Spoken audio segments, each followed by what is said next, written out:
This is what we've all been waiting for. The Corsair 570X RGB case with the Intel i7 8086 processor, using an ASRock Z370 Taichi board. I was too excited to hold back before I unbox some of this stuff. We're gonna replace all the case fans with 6 of these LL120 RGB fans.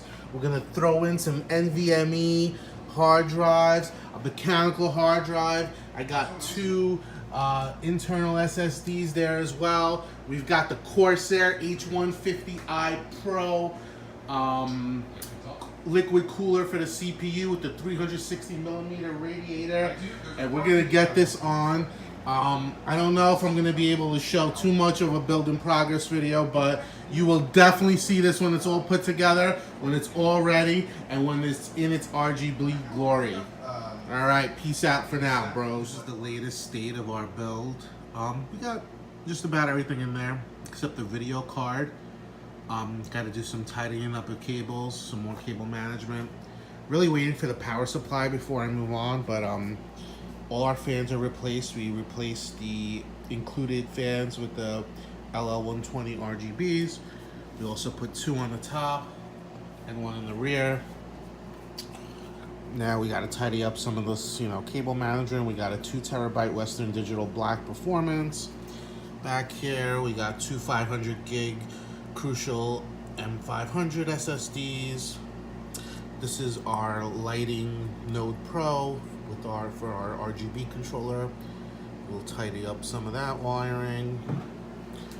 But that's about it. Once we get our power supply, I'll put that in, and then I will put in the video card. So the power supply is here, and this is the Corsair RM850X 850 watt special edition power supply. Makes it special edition as it's in white, and something that I've never seen. I mean, I've had fully module power supplies before, but look at this carrying case that this comes with. It's a Corsair carrying case. You open it up, and here are all of your white power cables, and this is sticking to the color scheme of our black and white system. White power supply, full RGB lighting. This is just gonna be awesome. Can't wait to power this bad boy on. Here we are, semi-working, just testing out the system. Still have to do cable management here in the back. The plugged in mouse keyboard, plugged it into an old monitor, flashing the BIOS right now. But as you see, RGB fans are working. I don't want to get too much in here, but light strips are good. I'll take a better video when I'm done. RAM's lighting up. Everything looks cool.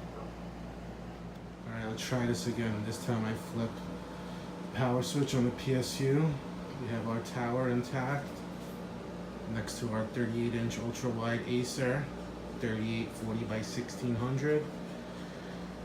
Which is next to our 4K HDR BenQ 32-inch, and least but not least, our 144 Hz Acer 1 millisecond G-Sync monitor. Let's power this bad boy on, see what we got. Okay, first look, so far so good. We're getting RGB lighting, our RAM's lit up, our water blocks lit up, our LED strips work. Let's turn on our monitor. Now I had this working on a different screen, so let's see how this looks with the lights out. Get the full effect. Wow.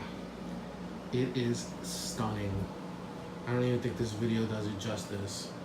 We got our 3 front 120mm RGB lights, fans that are hooked up to our 360mm radiator and our Corsair H150i. We got 2 more of those LL120s on top, 1 on the back. We connected 4 Corsair LED strips surrounding the perimeter of the case. We have 32 gigs, that's 4 sticks, 8 gigs each of Corsair Vengeance RGB Pro memory at 3200 megahertz. And then we have our water CPU, liquid CPU cooler covering our CPU. Here we are on Windows. Logging in. So far, so good. Guys, I know you thought the build was done, but I couldn't let you down. I had to do it. This is for the fans. We got the EVGA For the Win 3 1080 Ti triple fan ICX cooled video card. We went with EVGA, so if the new 1180 comes out within 3 months, bad boy's gonna go in the system. So here we go, triple fan cooled, fastest video card currently on the market, 11 gigs of GDDR5X RAM. Let's put it to the test.